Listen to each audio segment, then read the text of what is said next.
right, 3, 2, 1. Welcome to another episode of the Arjunauvach Podcast. This episode, I have another acquaintance from university to come and speak with you. His name is Nathan, who was my teammate on a project last semester. So please help me to welcome Nathan Ferguson on the podcast. Thank you very much. It's good to be here. Welcome, Nathan. Thanks for joining me today. It's been a crazy night, at least in Melbourne. I'm sure you got a feel of that. Stormy weather, springtime, but end of semester. So I'm glad to have you on this podcast. It's good to be here. And yes, I was driving around this morning. There's lots of branches on the road from the storm last night. Mm-hmm. Nathan and I were just talking in the backstage how semester here in Monash really takes so much out of you. So hopefully this podcast will get us both excited as well at the same time. Yes. What we are here to talk about is mechatronics as a course, because Nathan is a mechatronics student. But what brought us together was a common course where we had to build a robot. Kurt, the robot that Nathan and I and another partner of ours, Hao, who was sitting in China. See Kurt there. Kurt is essentially Kurt will avoid objects such as the center obstacle or the side walls, and the target is to collect that steel bearing that you can see that it's now about to turn towards just then. So the aim is to collect that bearing and not collect any of the other marbles, which are distractors and not the target. And so it does this pretty well. You can see it navigates using ultrasonic modules mounted on the front. There's 4 of them, allows it to get out of all sorts of situations from obstacles, and then it has a camera mounted on top which uses image processing and recognition to recognize the desired target marble bearing and drive towards it. So through a few complementary systems all working together, it's able to find its way around and achieve its goal pretty well. And where Nathan was extremely helpful in our team was getting the mechanics of it correct, giving the robot shape really with his awesome CAD design. So this was fun actually, Nathan. It was 12 long weeks. It was fun. Quick run through of how our 2 different streams at Monash engineering differ.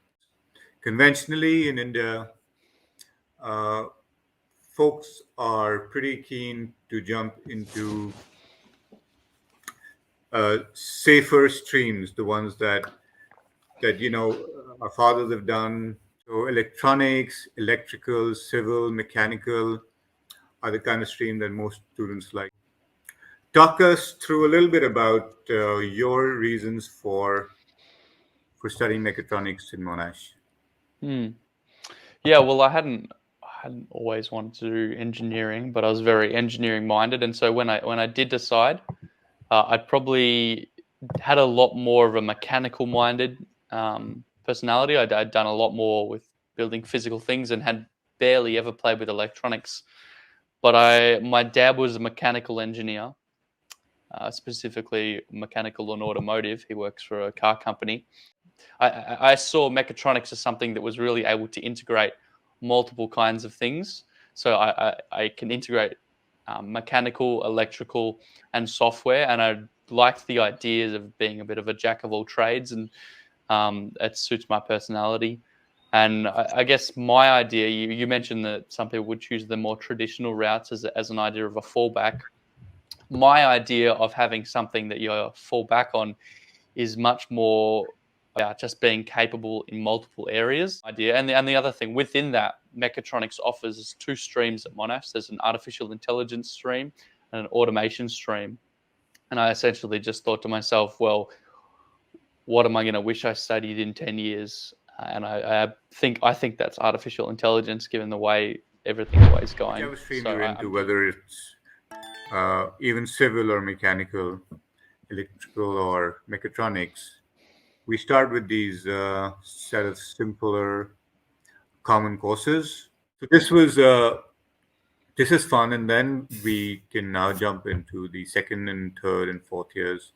And this is my particular one, where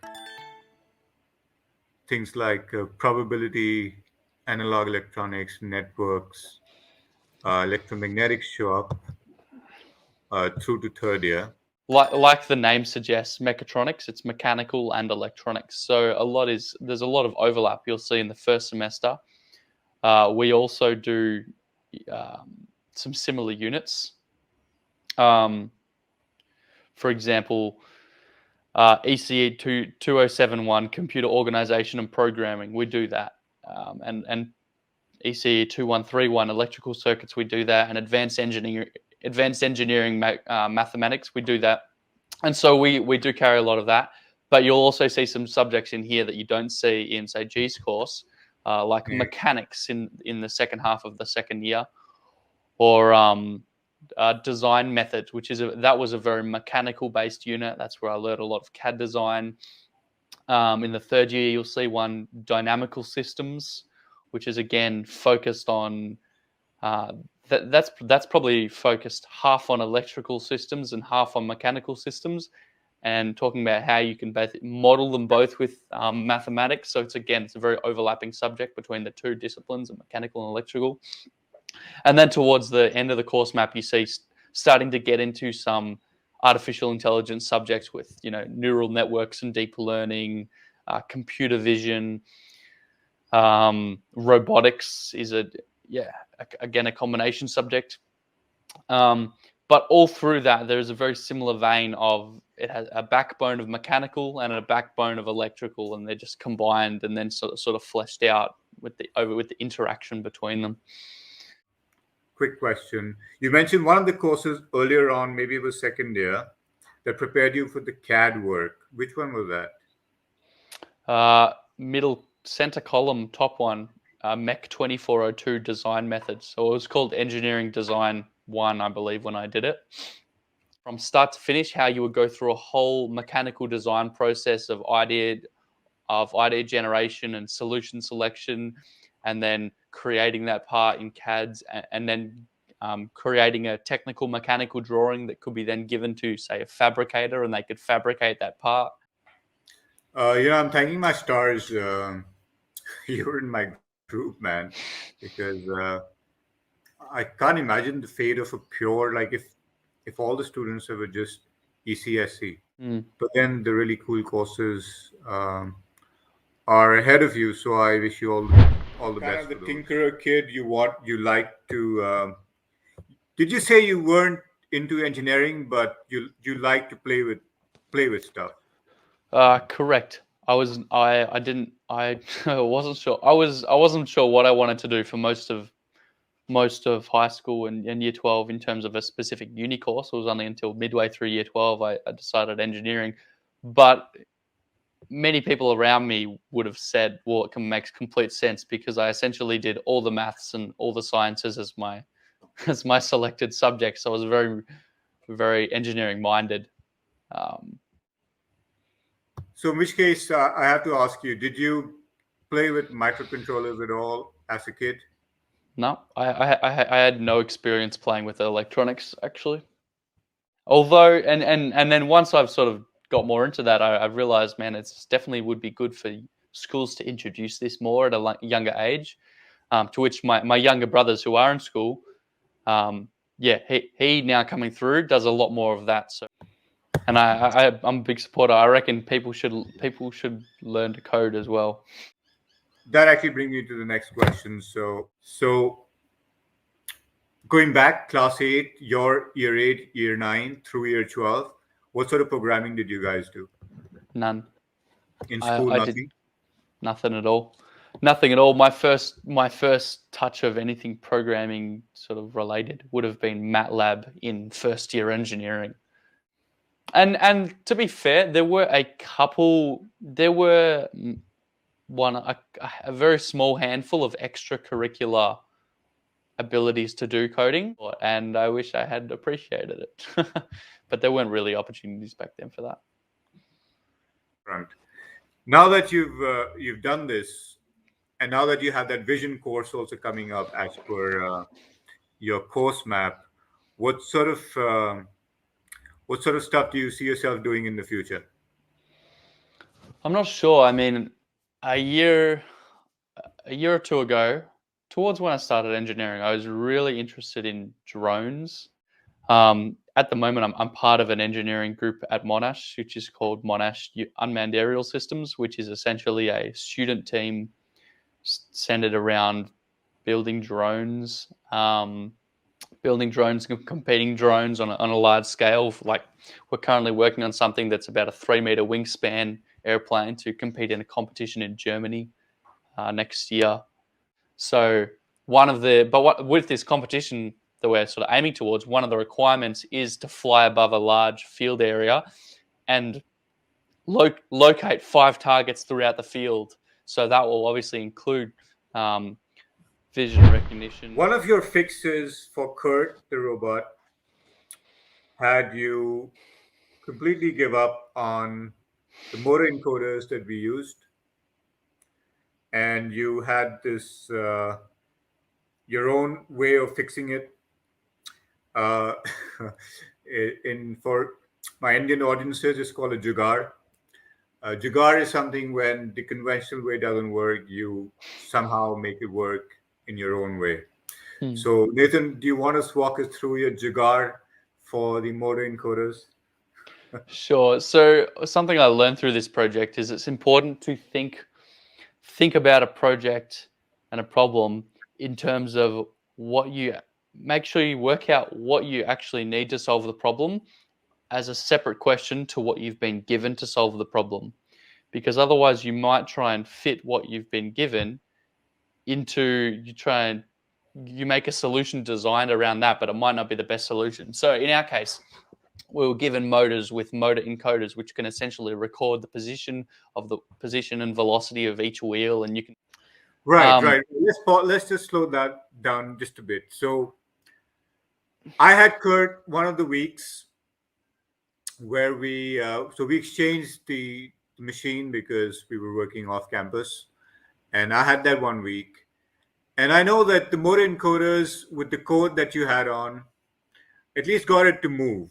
So now just take us through what challenge suddenly popped up between that and you having to change the overall strategy. Well, I believe that getting an accurate read from the encoders was the difficult part. Getting accurate numbers. So, for example, Hao and I worked out that we could essentially save the values of the encoders and sort of plot them on a graph to see what the trajectory as recorded by the encoders was. And so we would have the robot drive in a straight line, but when plotting the values taken from the encoders, it would look like the robot is driven in all sorts of stuff. So it's clearly not giving an accurate readout. That's what we found. Okay, so run us through the jugaad now. Run us through. So I think part of the jugaad was thinking about, well, okay, we've been given these encoders so that we can try and think, okay, we want to know our location. But we kind of just had to take a step back and say, wait, why do we need to know our location? In this project, why do we need to know our location? All we need to know is we just need to know, is there a bearing in the frame? And if so, drive towards it. And is there an obstacle in front of us? And if so, avoid it. So that meant we're either driving straight or we're turning at any point in time, and we'll have different reasons we might turn. For example, are we sensing an obstacle? Then just turn and turn back. It was definitely a case of we were trying to fit what we've been given into our problem, instead of just trying to think what is the best way to solve this problem on its own, and then working out whether what we've been given helps that. But the important takeaway was your very first comment, actually, where concentrate on the big picture of what needs to be achieved as opposed to what's been given to you to achieve it. And if it works the other way, then make it work the other way. All right, last question. You met other mechatronics students who've already passed through university. Anybody you know? Not a lot of people who train as engineers don't end up doing engineering. One of them, he is working as a mechatronics engineer, I believe, working on speed camera detection technology. And another one is now a property developer building the biggest skyscraper in Melbourne. So it's like, how did he go from mechatronics engineering at Melbourne to being a property developer? I don't know, but he learned a way to think. I see it being adaptable and being able to problem solve is probably some of the most important skills. Wish you all the best with that, Nathan. It was great catching up with you today. And it was great to have worked with you as well. Yeah, no, it's been really good. It's been a good semester. Great to get to know you. Thanks, G. Thanks for dropping by, and thank you everyone who got a chance to watch this podcast, and see you at the next podcast. No worries. All right, bye.